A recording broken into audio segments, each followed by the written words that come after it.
I never thought I'd be humiliated like this. My sister, who always saw me as the weak link, called me a disgrace.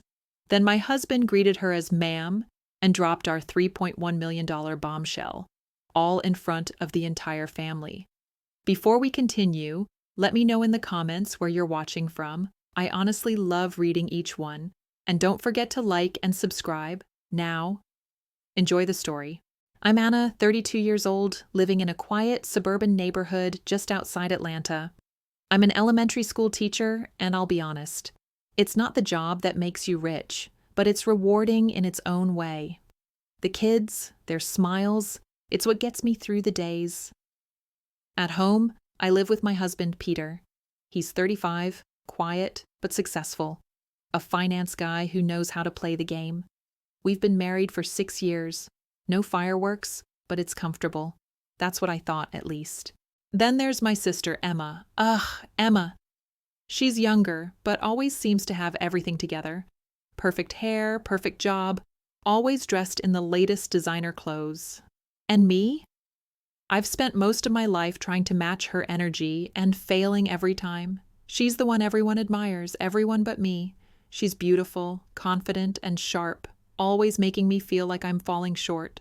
Tonight, we're going to my parents' 35th anniversary party. I know Emma will be there, throwing out compliments that always feel like backhanded insults. I'm already dreading it, but I can't back out. It's family, right? So Peter and I go, and I try to remind myself that it's just a party.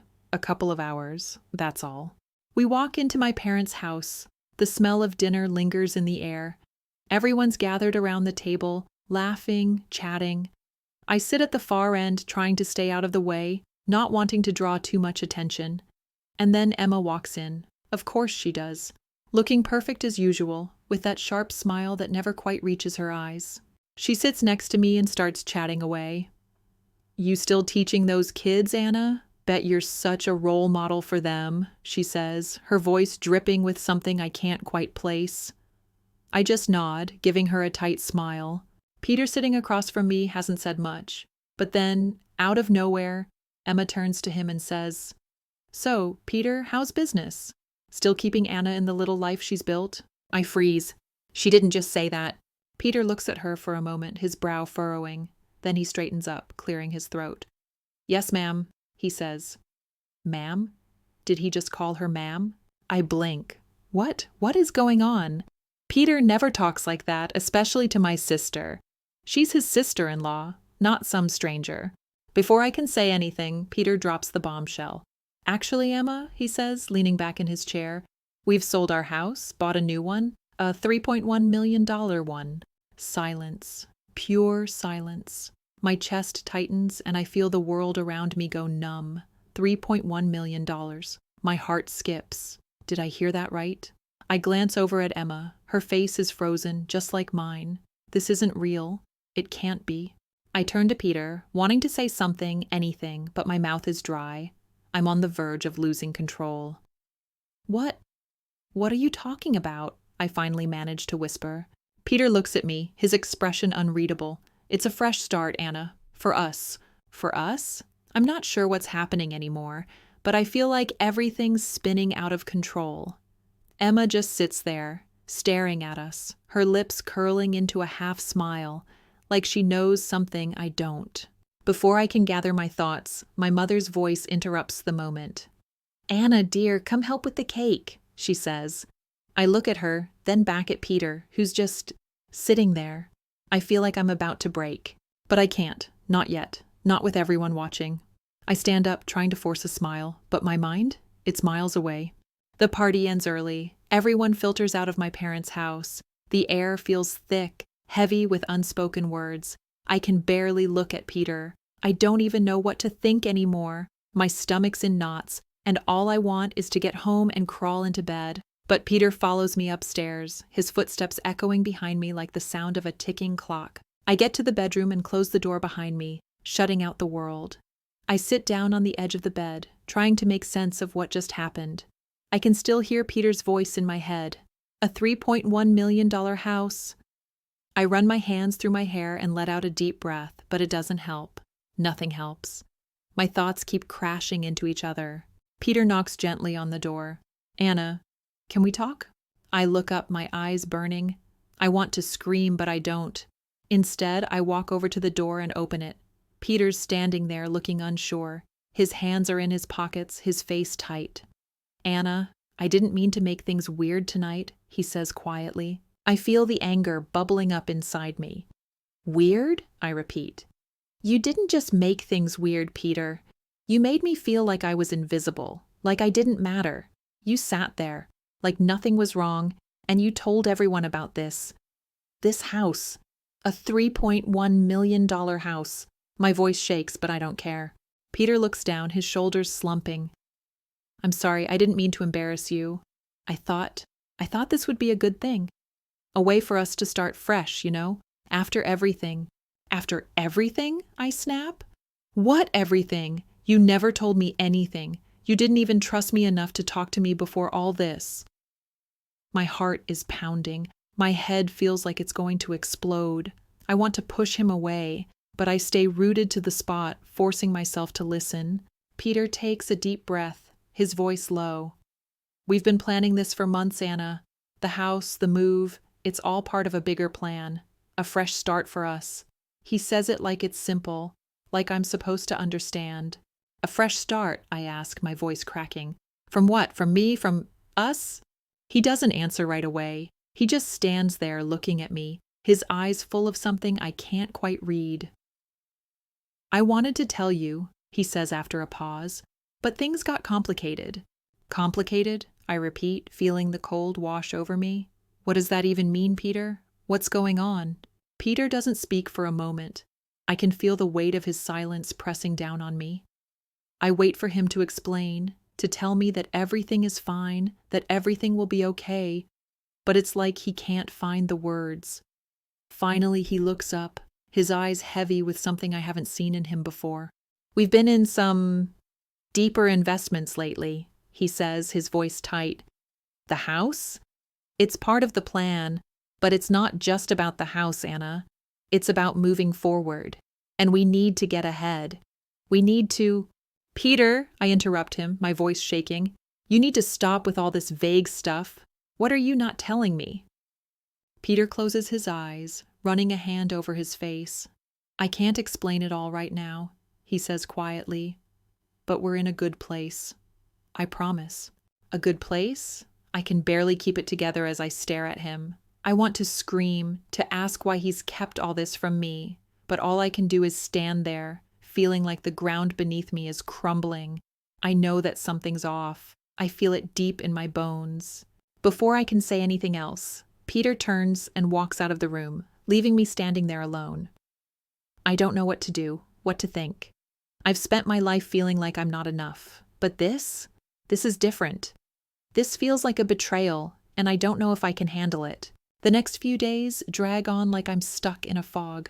I'm trying to go through the motions of work, teaching kids about math and reading, but my mind's elsewhere. My sister's words still sting. You're a disgrace. And Peter. Peter's face keeps popping into my head. The way he couldn't even look me in the eye, like he was hiding something huge. His business trips are more frequent now. He's leaving the house early and coming back late, always distracted, barely even saying goodbye some days. His texts? They're short, cold, like he's just going through the motions. And his moods. He's either totally silent or snapping at me for no reason. I know something's wrong. I feel it in every little interaction. One evening, I'm cleaning up after dinner, putting away the dishes, trying to push the thoughts from my mind. But then, I hear it. Peter's voice in the living room, talking quietly on the phone. His tone is sharp, clipped. I can barely make out what he's saying, but the words investment, millions, and return catch my attention. My blood runs cold. I freeze, my hand still gripping the dish towel. Millions? What is he talking about? I take a slow breath, trying not to make a sound. I can hear Peter's muffled voice on the other side of the room. It's like a puzzle piece snapping into place. All the secrecy, the way he's been acting distant, it's all starting to make sense. My gut twists. This isn't about a new house. This is something bigger. and I have to know what. I wait a few more seconds, then walk into the living room, trying to act normal. Peter's on the phone with his back to me, his voice still low. When he sees me, he quickly turns around, his face going a little pale. Hey, Anna, what's up? I cross my arms. Who are you talking to? My voice is calm, too calm, like I'm trying to hold it all together, but I can't hide the suspicion in my eyes. And what was that about millions? Peter's face goes blank for a second, then he shifts uncomfortably. He clears his throat. It's nothing really, just some business stuff, work. Business stuff? I repeat, eyebrows raised. I don't think that was business, Peter. I heard you. You said something about millions. Peter runs a hand through his hair, clearly caught off guard. He hesitates. Anna, Don't lie to me, I cut him off. I know you're hiding something. You've been acting so weird lately, and I want to know why. I want to know what's really going on. He sighs, his shoulders dropping. It's complicated, he says again, his usual fallback. I didn't want to drag you into it, okay? But I guess it's time I tell you. My heart is racing, but I force myself to stay still, to listen. I've never felt so uneasy in my life. Peter sits down on the couch, looking defeated. I've been involved in this investment deal. Big money, Anna. We're talking about millions. And I was trying to keep it all under wraps because it's risky, and I didn't want to drag you into it if it went south. His eyes meet mine, and for the first time he looks genuinely vulnerable. But now it's getting bigger, more complicated. I can't breathe. What kind of deal, Peter? You're telling me you've been involved in something that could ruin us, and you never said a word? I didn't think it would get this big, he mutters. I thought I could handle it, keep it low-key. But now things are getting out of control. His voice drops to a whisper. It's a Ponzi scheme, Anna. We've been using new investments to pay off old ones. It's illegal. The words hit me like a punch in the stomach. A Ponzi scheme? My husband, the man I thought I knew, was involved in something criminal. I blink, trying to process it. Are you serious? I ask, my voice shaking. You've been lying to me this whole time? How long, Peter? How long has this been going on? He looks at the floor, his eyes filled with regret. For months, maybe longer. I'm sorry, Anna. I never meant for it to get like this. I wanted to make things better for us. For you. For us? For me? I repeat, feeling my face flush with anger. How do you think lying to me, keeping all this a secret, is helping me? Helping us? I didn't want to hurt you, he says, his voice small now. I wanted us to have everything we wanted. A house, a life. But I was in over my head. I didn't know how to get out of it. I shake my head, barely able to speak. I don't even know who you are anymore. The words sting, but they're true. This isn't the man I married. This isn't the man who promised to take care of me, to build a life together. This is someone who's been hiding behind lies, and I'm stuck with it. Peter stays silent, his hands shaking. I can see how much guilt weighs on him, but it doesn't matter. He's put me in a situation I can't escape from. I don't know what to do. Part of me wants to scream at him, to walk away, to never look back. But another part of me, the part that still loves him, is stuck, trapped in this mess. I turn around and walk out of the room, my mind spinning. How did I end up here? This wasn't the life I imagined. I just wanted peace, a little happiness, but now it feels like everything is crashing down around me. I need answers, and I need them fast. The next morning feels different. The air in the house is heavier, thick with the unsaid things that hang between Peter and me. He's still asleep when I wake up, his breathing steady, unaware of the storm still brewing inside of me. I want to shake him awake, demand more answers, but I know I can't. Not like this.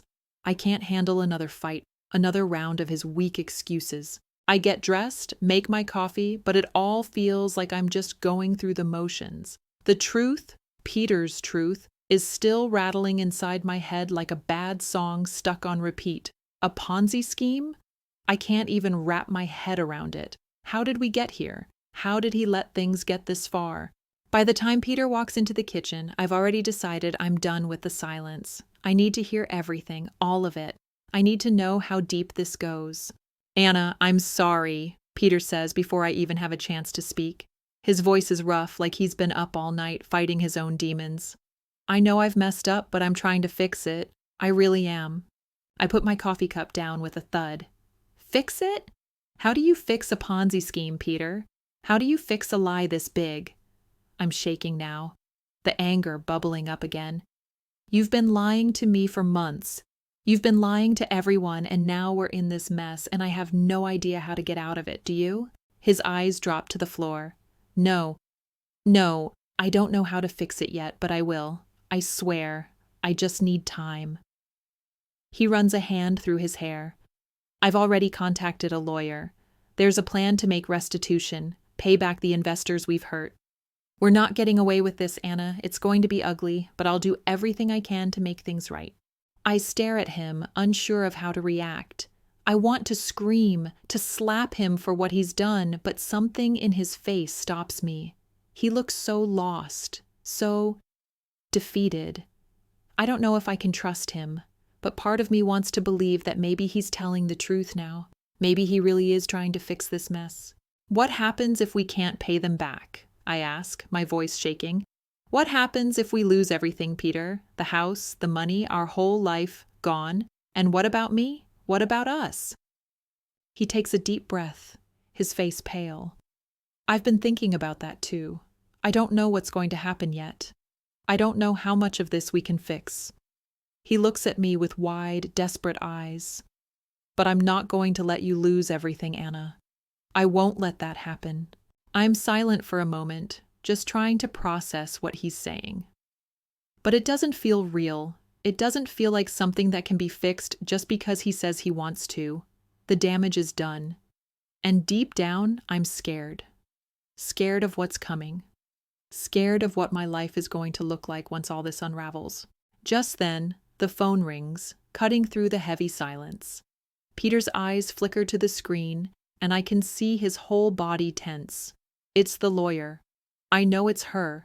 His hand hesitates over the phone, but he picks it up anyway. Hello? His voice is steady, but I can tell he's already dreading whatever news is coming. I don't listen to his side of the conversation. I don't need to. I know it's bad. I can see it in his face. When he hangs up, he's quiet for a moment, the weight of whatever he just heard settling into the room. They're saying, there's a chance we could lose everything, he finally says. I mean everything. The house, the money, everything. There's a criminal investigation underway. I feel my stomach drop. A criminal investigation? I repeat, my voice a whisper. This isn't just a mess. This is a disaster. Peter, what did you get us into? He steps toward me, his hands trembling. I never thought it would get this far. I never thought they'd catch on, but now it's all falling apart. I don't know what to do. I'm sorry, Anna. I didn't mean for any of this. I want to hate him. I want to scream and tell him how much he's ruined everything. But I don't. I just stand there, numb, trying to process it all. Everything I thought I knew about him, about our life, gone. And the worst part? I have no idea how to fix it. We need to talk to your sister, I say suddenly, the words leaving my mouth before I can stop them. Emma, she's always been the one to fix things, hasn't she? Peter's face pales even more. What? Why? Because she's always had all the answers, I snap. She's always known what to do. Maybe now she can help us. Maybe she can fix this mess you've gotten us into. Peter looks at me like I've just slapped him. You're serious? You want to bring her into this? I nod, not looking at him. Why not? You've been keeping secrets from me for months. She's the only one who knows anything about money. Maybe she knows how to get us out of this. Peter opens his mouth to argue, but then closes it. He knows I'm right.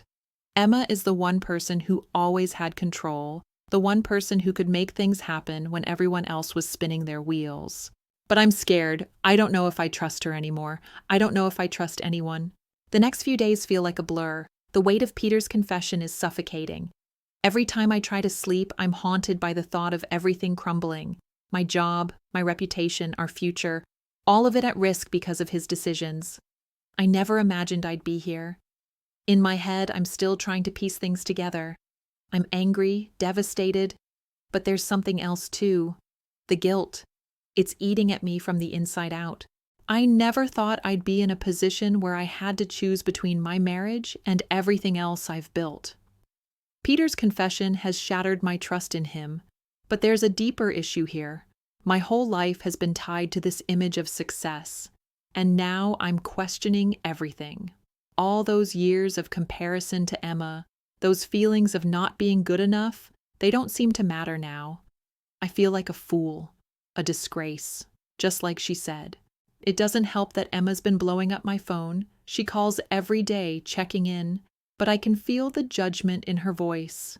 She's always been good at pretending to care, but now I can tell there's something else beneath it. There's a certain satisfaction in the way she talks to me. "You're not really thinking of staying with him, are you?" Her words hit me like a slap every time. It's not the first time she's said it, but this time it cuts deeper. I mean, really? He's a criminal now, Anna? How can you live with that? I can hear her voice in my head as I sit alone in our bedroom, staring out the window.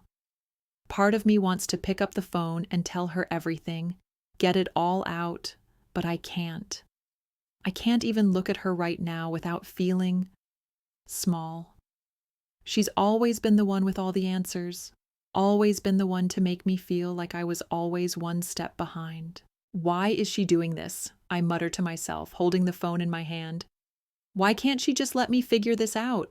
The phone buzzes again, another message from Emma. My heart sinks as I read it. "I just talked to Peter. You need to listen to him, Anna. He's trying to make things right, but you can't keep ignoring this. He's been working with a lawyer to fix things. You need to talk to him."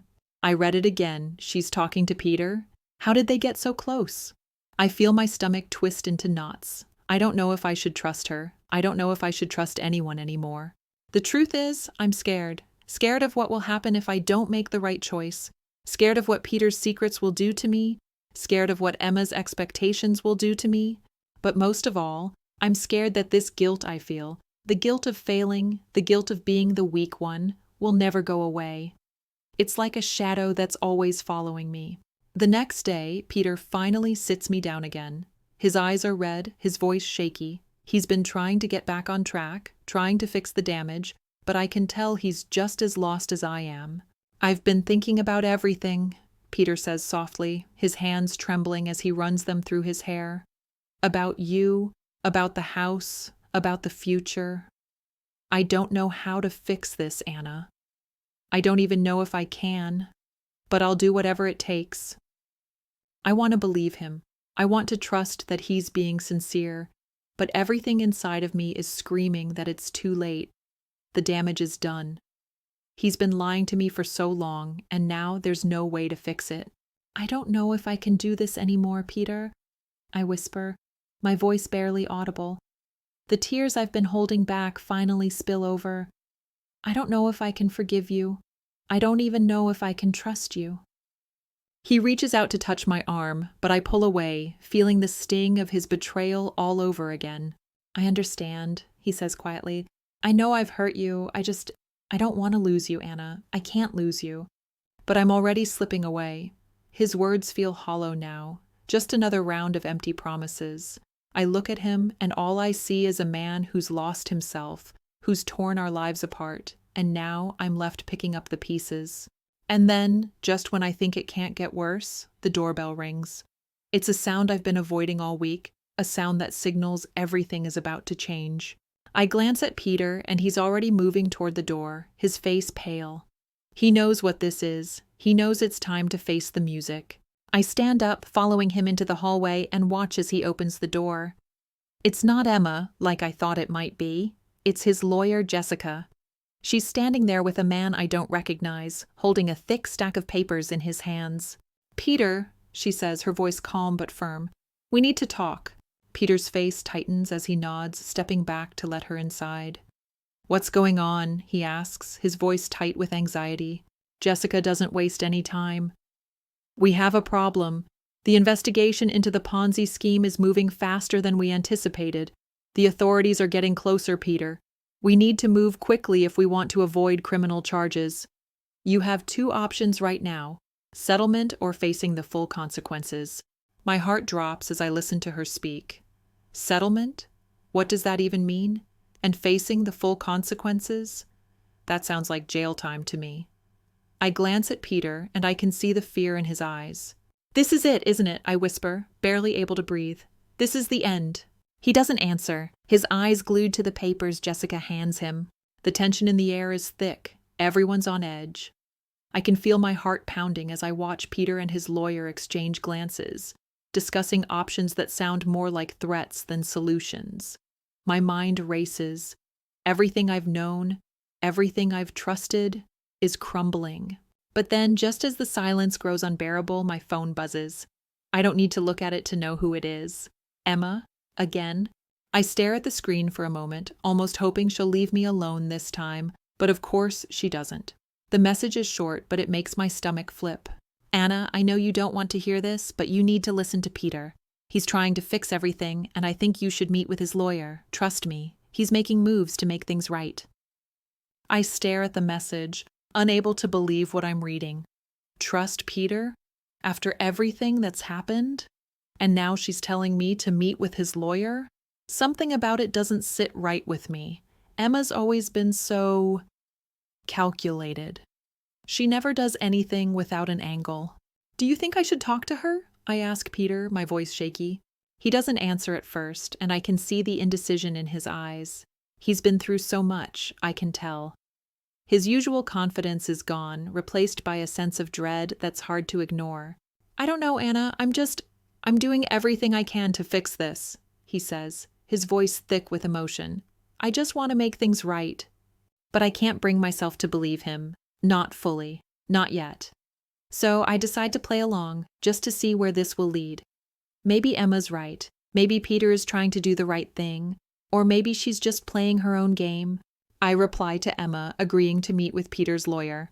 Fine, I'll talk to her, but I'm not making any promises.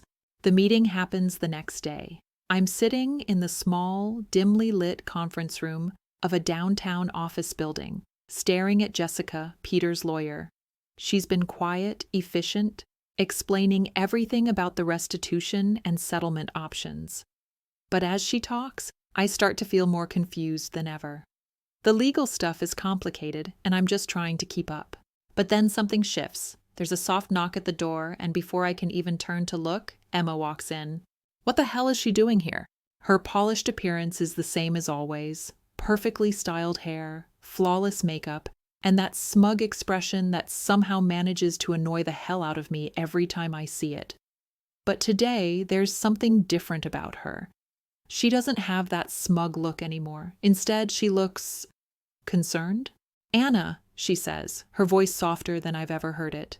"I'm sorry. I know I've been hard on you, but you need to understand, I'm not just doing this to get on your nerves. I'm trying to help. Peter's not perfect, but he's trying. He's working with the lawyer to fix things, and I think you should give him a chance." I blink, completely thrown off by her sudden change in tone. This isn't the Emma I know. This isn't the sister who's always made me feel small. "I don't know if I can trust him, Emma. I don't know if I can trust anyone anymore," I admit, my voice trembling. She steps forward, looking at me like she's seeing me for the first time. "I get it. But you're not alone in this. I've talked to Peter. He's working hard to make it right. And he needs you." There's a long pause as I try to process what she's saying. I can feel the weight of her words, but it doesn't make it any easier to believe her. I've spent years watching her manipulate everyone around her, including me. But something about the way she says this, it feels real. I look over at Jessica, then back at Emma. My head is spinning. What am I supposed to believe? I want to believe Emma, but I also know she's always had her own agenda. "You're really asking me to believe in him again?" I ask her quietly. She nods, her expression softening. "Yes, he's trying to fix it, Anna. Don't let your pride or your anger get in the way of that." I can't make sense of it all, but I'm here now. Maybe it's worth listening to her, just this once. Maybe. I walk out of the meeting feeling conflicted. I'm not sure what to think anymore. Emma's words linger in my mind, and I'm left questioning everything I thought I knew about her, about Peter, and about myself.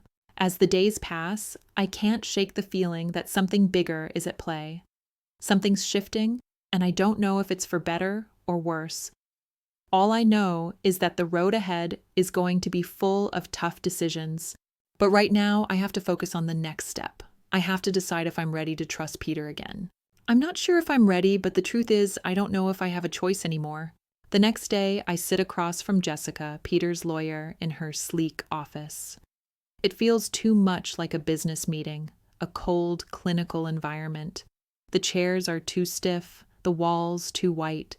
My stomach churns, but I'm here. I have to hear what she has to say. "Anna," she starts, her tone professional yet calm. "I know this is a lot to process, but we need to be clear about what's happening, so you understand the full scope of the situation." I nod, trying to steady my breath. I need answers, but I'm not sure I'm ready for the truth. She leans forward, pulling out a folder. The pages inside are filled with legal jargon, charts, and numbers.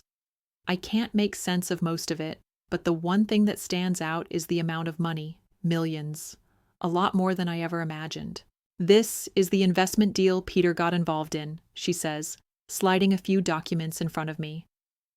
What started as a promising opportunity quickly turned into something far more dangerous.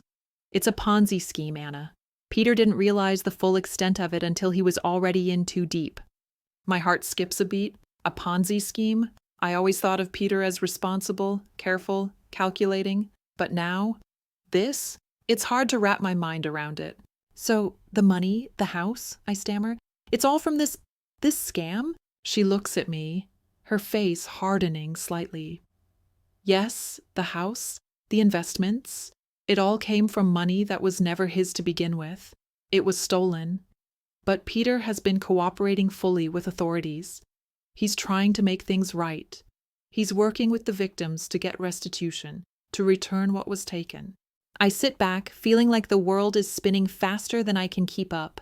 I can't even process the words. Peter, a criminal? It doesn't seem possible. But why didn't he tell me? I ask, my voice shaking. Why was I kept in the dark? Jessica sighs. That's a question only Peter can answer. But from what I gather, he was trying to protect you. He didn't want to drag you into this mess. But now, things are at a point where you need to know everything. You deserve the truth.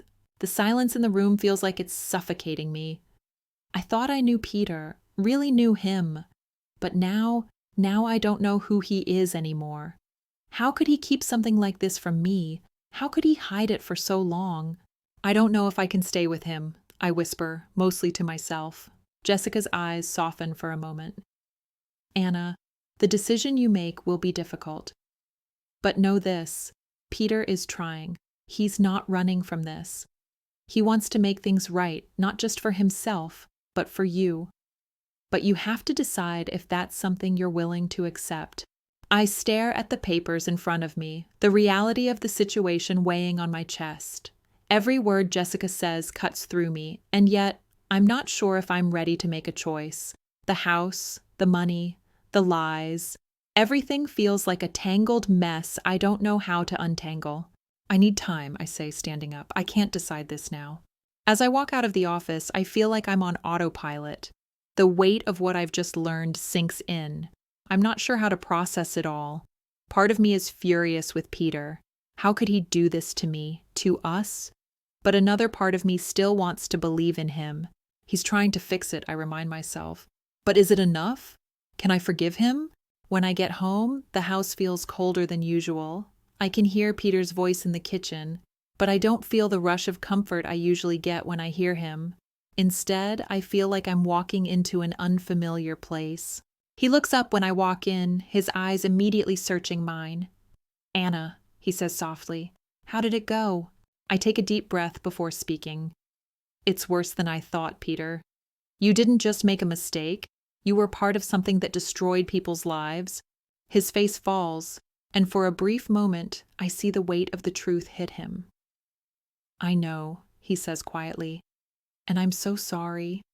I never wanted you to be part of this. I should have told you sooner, but I didn't know how. I didn't want to lose you. I try to hold it together, but the tears come anyway. You've already lost me, Peter. You just don't know it yet. His face contorts in pain, and he reaches out to me, but I pull away. Don't touch me, not right now. I turn and walk away, retreating to the bedroom where I let the sobs come, choking out the frustration, the anger, the confusion. Peter's voice calls after me, but I don't turn around, not yet. The days blur together. Every time Peter tries to talk to me, I shut him out. I just can't do this. Every time I think about what he's done, a knot tightens in my stomach. I don't know who he is anymore. The man I married, the man I trusted, is a stranger to me now. He's the one who brought this mess into our lives. And yet, here I am, struggling to breathe in the same house as him. Then, one evening, I can't take it anymore. I've been avoiding him all week, but it's like this tension is building, and I can feel it snapping at the edges. I walk into the living room, where Peter is sitting on the couch, staring at his phone. He looks up when I enter, his face pale, eyes full of regret. "Anna," he says, his voice thick with emotion, "please, we need to talk." I take a deep breath, trying to steady myself. I don't want to talk. I want to scream, to run, to throw things. But instead, I sit down across from him. The silence is heavy, suffocating. I can hear the ticking of the clock on the wall, the soft hum of the refrigerator. The world feels like it's shrinking, and I'm trapped in this moment, forced to face the truth. "What do you want, Peter?" I ask, my voice barely above a whisper. My chest aches, and I'm terrified I might break if I speak too loudly. He looks at me like he's about to say something, but his words get caught in his throat. For the first time since all of this began, he looks vulnerable. Not the confident, business-savvy man I thought I knew, but someone lost, someone scared. "I want to fix this," he says quietly. "I know I've made terrible mistakes, Anna, but I'm trying. I'm trying to make things right." I stare at him, searching for any sign that he truly means it. I want to believe him. I really do. But every part of me screams that he's lying, that the man sitting in front of me is just another version of the man who lied to me, the man who kept secrets. "You want to fix this?" I repeat, my voice shaking. "You want to fix this after everything you've done? After lying to me, hiding the truth from me? How could you think you could fix this? How could you think I could just forget all of that?" Peter's hands tremble as he sets his phone down. "I don't expect you to forgive me right away, but I'm asking you to try, Anna, for us, for our future." I laugh, but it's not a laugh at all. It's a bitter, hollow sound. "A future? You think we have a future? After everything? I don't even know who you are anymore, Peter." The room feels like it's spinning again. The anger, the hurt, it's all crashing down on me, but there's something else underneath it, a crack in the armor. It's not just about the lies anymore, it's about the way I feel. I can't walk away from him, not yet. Maybe I don't have the strength to. "So what do you want me to do?" I ask, my voice barely above a whisper. Peter looks at me like I'm the only person in the world. His eyes search mine, looking for something, hope maybe. "I want you to stay. I want you to fight for us like we used to. We can rebuild this, Anna. We can rebuild everything." I take a deep breath. I'm not ready to forgive him. Not yet. But something in his voice, something in the way he's looking at me, makes me pause. I can feel the walls I've built around myself starting to crack. "I don't know, Peter," I say, shaking my head. "I don't know if I can do this. I don't know if I can stay and pretend everything's fine." Peter reaches across the table, his hand shaking slightly as he touches mine. "Please, Anna," he says, his voice breaking. "I love you, and I want to make things right. Just give me a chance." For a moment, everything goes still. The anger, the hurt, the confusion, everything fades into the background. It's just the two of us, sitting in this room trying to figure out what comes next. I don't know what the right choice is. I don't know if staying with Peter is the right thing to do. But I do know one thing. This isn't over. Not yet. "I'll try," I whisper. "I'll try, but I can't promise anything." Peter nods, his eyes filled with gratitude. That's all I'm asking for, a chance to prove myself. That night, I lay in bed staring at the ceiling. I'm exhausted, both mentally and emotionally. Everything feels heavy, like I'm carrying the weight of the world on my shoulders. But I'm not sure if I can carry it anymore. I don't know what's going to happen. I don't know if Peter can really fix this, if we can fix this. But for the first time in days, I feel a glimmer of hope. It's small, barely noticeable, but it's there. And maybe, just maybe, that's enough to start rebuilding. The next few weeks are a blur. Peter and I go through the motions of rebuilding, though I'm not sure what that really means. We see therapists, both individually and as a couple. It's awkward at first, like we're speaking a language neither of us truly understands, but it slowly starts to make sense. The more we talk, the more I realize how much we've both been holding in. Years of silence, years of not really listening to each other. Peter's not just a stranger anymore. He's a man who's made mistakes, and I'm starting to see the layers behind his actions, the lies, the secrets. Those aren't the whole story. There's more. He's scared, and so am I. But here's the thing. He's trying, and I'm trying too. In a way, we're both rebuilding ourselves, not just our marriage. I see it in the small things. His gestures are softer, his words more thoughtful. It's not perfect, not by any means, but it's a start. And then there's Emma. She's been keeping her distance. The few times she's called, it's always been short. No more sarcastic remarks, no more judgments. She's still my sister, but something's changed between us. I don't know if she's learned anything or if she's just afraid of what's going to happen next, but she doesn't push me like she used to. A few weeks after Peter and I have our first real talk about rebuilding, Emma calls me. Her voice is hesitant when she says, "Anna, I've been thinking. I know I've said some things that hurt you, and I'm sorry. I never meant to be so harsh." I blink, shocked. For a moment, I'm unsure if this is a prank. "What?" I ask, my voice tight with disbelief. "You're sorry?" She sighs on the other end of the line. "I've been a jerk, Anna. I get that now. I didn't want to see you struggle. And I thought I was helping, but I wasn't. I was just making things worse. I'm sorry. For everything." I sit there, stunned. It's been so long since I've heard her apologize for anything. Emma's always been perfect, in her eyes at least. And hearing her admit that she was wrong, that's a shock to my system. "You know," I say, feeling my chest tighten, this doesn't fix everything. It doesn't change the years of you looking down on me or making me feel less than, but I appreciate it. I really do." There's a long pause, and then Emma says something I wasn't expecting at all. "I'm not asking you to forgive me, Anna. I just want you to know that I'm here. If you need me. For real. Not as the sister who thinks she knows better, but as someone who loves you." I don't know what to say. For so long, I've wanted to hear those words from her.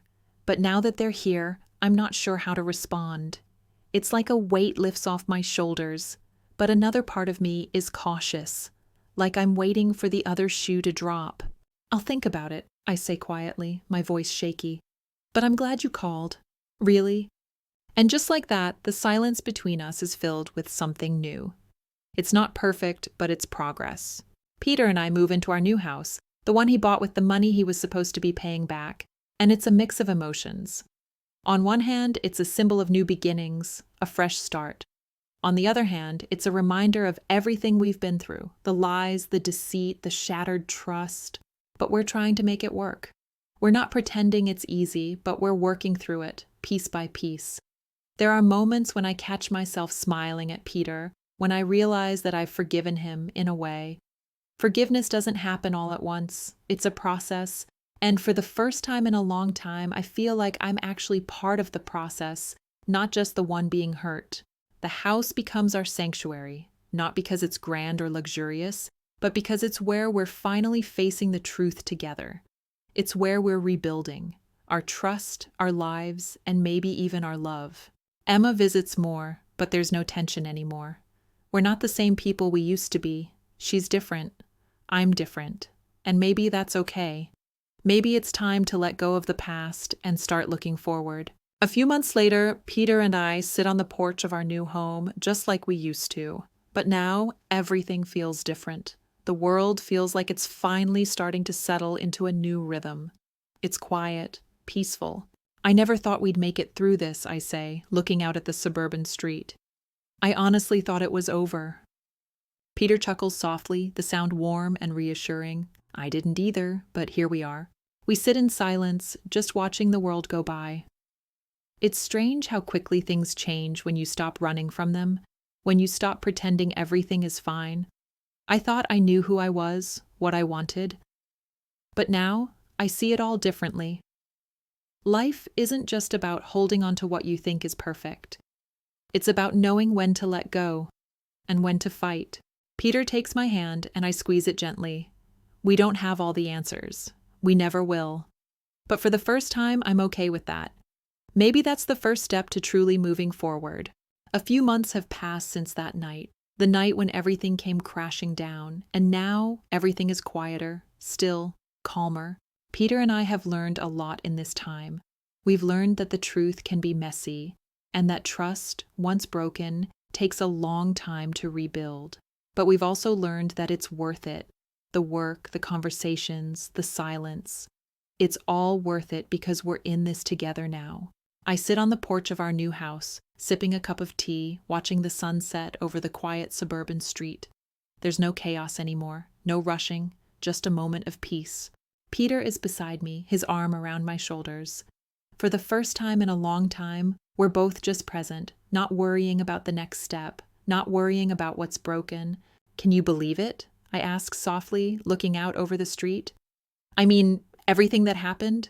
How far we've come? He glances at me, his eyes soft, filled with something that resembles gratitude. Yeah, he says quietly. It feels like we've lived a lifetime in just a few months. But it's good. It feels like we've earned it. I nod, my heart heavy, but lighter than it's been in years. There's a new sense of understanding between us. We're not perfect, but we've come to accept that. It's strange, in a way. For the longest time, I tried to make everything look perfect. But in the end, it's the cracks that make it real, the mess that makes it worth fighting for. Peter squeezes my hand. You know, he says, I know I messed up, big time, but I'm glad you didn't walk away. I'm glad we're still here, together. I'm glad too, I say, my voice steady. I don't know if I could have walked away either, not without knowing I tried. We both tried. We both sit there in silence for a moment, just listening to the evening sounds around us, the birds chirping, the faint hum of distant traffic. It's peaceful. And for once, I don't feel the weight of the past pressing down on me. The future feels possible, like a blank slate that's finally ours to write on. Emma's visitations have become less frequent, and when she does come over, it's different. She no longer holds that air of superiority, that constant reminder of everything I've done wrong. She's still my sister, but she's not the person she used to be to me. And maybe that's for the best. I know she's not perfect. I know she still has her own things to work through. But I don't need her approval anymore. I don't need to live in her shadow. I've got my own life now, my own journey, and I'm learning how to walk it without constantly looking over my shoulder. The quiet is peaceful. It's like the calm after a storm. There's still some debris to clean up, some scars to tend to. But it's a peaceful quiet, the kind that promises that everything will be okay, eventually. And maybe, just maybe, that's enough. I glance at Peter, his gaze already on me, and we both share a small, knowing smile. This is good, isn't it? I ask. Yeah, he replies, a soft laugh escaping his lips. This is really good. And for the first time in a long time, I believe him.